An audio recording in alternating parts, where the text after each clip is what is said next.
Hello and welcome to another episode of Lore Walker's Manga Review. Today we will be reviewing the manga As the Gods Will, also known as Kamisama no Yutori. Since the story As the Gods Will is split up into two parts, I will be talking about both stories. The first story starts off in a modern-day school in Japan. One day while teaching a class, the teacher's head explodes and a toy pops out. As the students begin to panic, more people are killed. While this is happening, they notice certain patterns and similarities to these brutal executions. They begin to realize that they are playing a game and one must obey the rules and play the game if they want to live. In this game, they are not allowed to move when the toy is looking at them. They can only move when the toy is facing away from them. They must reach the toy and press the button on the top of it to end the game. Getting caught moving while the toy is facing them results in immediate death. Takahata Shun, one of the main characters from the first part of the series, manages to beat the game in his class. When he does, all other members of his class are eliminated. As he walked into the hallway, he discovered that other classes went through a similar ordeal, and there can only be one survivor per classroom.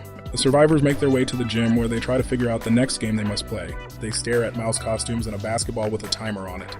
As they debate over who puts the costume on, a giant cat crashes through the ceiling and begins to eliminate the survivors. The cat prioritizes going after people with mouse costumes on.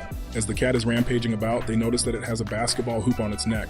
They then realize that they must shoot the basketball into the net before the timer on the ball runs out. After losing several of the players, they finally manage to beat the game with only a few seconds to spare, after which a violent delinquent named Amaya Takeru appeared and killed one of the players with a sword. He declares that there is nothing he loves more than destroying things and will now live his life the way he wants. He then begins to attack Shun. Just then, a SWAT team breaks into the gym and manages to subdue him before he causes any more damage. He and the other survivors are then taken to the hospital. At the hospital, it was revealed that the same games were happening all over the world. The survivors of these incidents were then dubbed Gods Chosen. Through talking to the other survivors, they concluded that there would be another round of games. The characters must work together to survive. In the second part of the story, we are introduced to new characters Akashi Yasuto and Ushimitsu Kiyoshiro. This is a story that is happening at this same time in parallel to part 1, just from another character's perspective. Due to a bad experience he had during a soccer game, Akashi ditched school on the day the first games were played. He arrived at school just in time to see his best friend dressed as a mouse being carried away in a stretcher. After talking with his father, it is revealed that all schools all over the world are being forced to play these games, and that all playing the same games. Later that night, he is invited to join the games by the second a statue that comes and picks up children that have skipped school.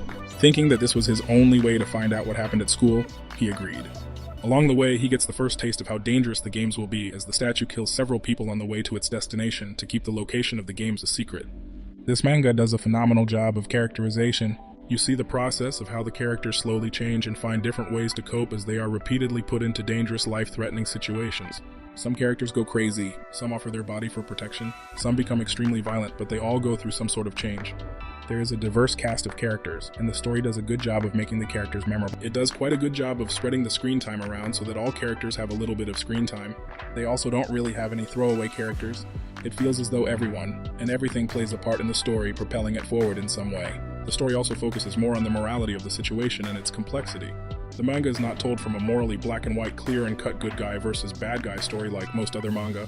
There are a lot more shades of gray. It is told by the characters using their perspective to determine their morality. All this is done while asking the characters the question, how far will you go to survive? All this creates an interesting and unique story. Even when characters are not very likable, it still gives the time to explain their views. This allows these characters to make a lasting impact on both the audience and the other characters, even if they don't play that big a role in the overall story. Each game played is new and have their own interesting challenges. Some of the games are straightforward, and in other games they must discover the rules as they play. Even though this is one of my favorite mangas ever, it still has its flaws. The manga is gory with very dark themes. It is also not meant for a young audience. However, if you can get past that, this story provides quite a unique experience. It is a roller coaster of a story from start to finish. It takes humans that are used to society and rules to protect them and removes all of that, suddenly changing the environment to a survival of the fittest using children's games that test physical abilities, mental fortitude, intelligence, and adaptability.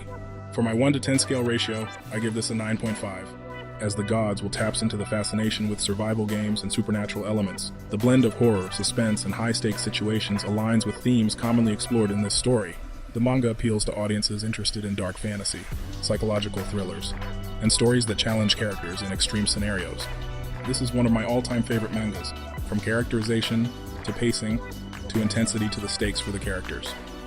This story does not miss a beat.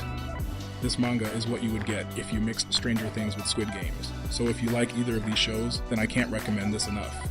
If you like this video, be sure to like, comment, and subscribe, and I'll see you in the next one.